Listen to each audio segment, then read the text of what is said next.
The snow had fallen like a baby's flimsy shawl over the fields of Bethlehem, so that the innkeeper had bedded down his animals on the warm straw in his stable.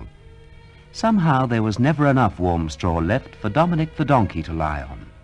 By the time the ox had sprawled his great body over the ground, and the horse had stretched himself out, and the 2 lambs had curled up comfortably, Dominic had to find a corner on the stone floor. But Dominic never complained. He knew the ox said he had no sense. The horse thought he had no brains. The innkeeper declared, "He is the most useless beast." And although the lambs never teased him, they thought he was lazy. And so Dominic accepted the fact sadly that he was lower and less worthy than all the other animals. His donkey heart was sad. He longed to be loved, to have someone pat him on the head and say, "Good donkey." "Well," said the ox, "that was a good meal of lucerne that the innkeeper gave us. Quite a treat on a cold night." A fine meal, agreed the horse. I'll sleep well after that lucerne. And so will we, echoed the lambs. Dominic the donkey didn't speak, for he knew that nobody cared what he thought. Still, he'd enjoyed the lucerne, and he knew he too would sleep well. Indeed, so snug and well fed were they all fell asleep, and each had a dream. The ox dreamt that he danced in a field of lucerne with a garland of flowers round his neck. He had nothing else to do all day, for the innkeeper had sold the plough. The horse dreamt that the wheels of the cart were broken, so he had no longer to haul the hogsheads of wine to the inn, but could frisk in the meadow all day long. The lambs dreamt that they lived in a land where there were no sheepdogs to round them up, so that they could gamble in a fairy ring the livelong day. When everyone awoke next morning, the ox said, "I had a happy dream." And he told his dream. But my dream was happier. And the horse told his dream. Bah! But our dream was the happiest. And the lambs told their dream. "Come, Dominic the donkey, tell us what you dreamt.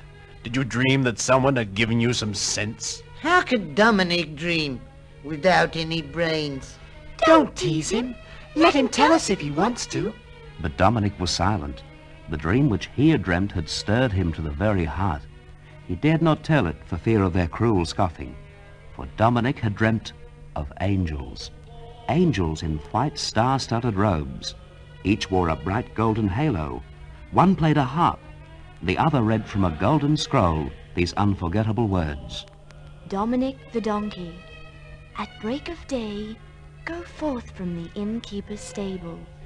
Go hence along the road to Nazareth, until we shall appear to you again, and then we shall bid you what to do. Go, Dominic, and know you that God watches your every step. Without speaking a word to the other animals, Dominic rose and went on his way, bewildered, half afraid. But then he remembered that God was watching his every step, and at once all the fear left his little donkey heart. As Dominic drew close to the city of Nazareth, the angels appeared again, and one read from the golden scroll. Stand and wait here, Dominic, until we shall bring a man and a woman to meet you. When they come, the man shall help the woman upon your back, for she is weary from walking. You will guide them back to the inn from whence you came. Dominic waited as he was told, and soon the beautiful young woman was lifted onto his back, and the man patted his head and spoke these golden words. "Good donkey." And the little donkey's heart was filled to overflowing with sheer joy. Dominic walked gently with a sure foot until he reached the inn, and the innkeeper was surprised to see his donkey with the strangers, and he asked how it came about. The man told him. "We met the little donkey along the road to Nazareth, and we would like to buy him from you." "Take the donkey, replied the innkeeper. for the inn is full and you will have to travel on." "But we cannot. The woman is weary and must rest the night." "Then all I can offer you is my stable." And so it was they slept in the stable. And during the night Dominic saw the angels again many times, and heard them sing, and a wondrous babe was born, and his name was called Jesus. Then as the animals stood around him in his manger, the eyes of the child Jesus rested lovingly on Dominic, and the little donkey bowed his head and wept for joy, for now he knew he belonged to the Master.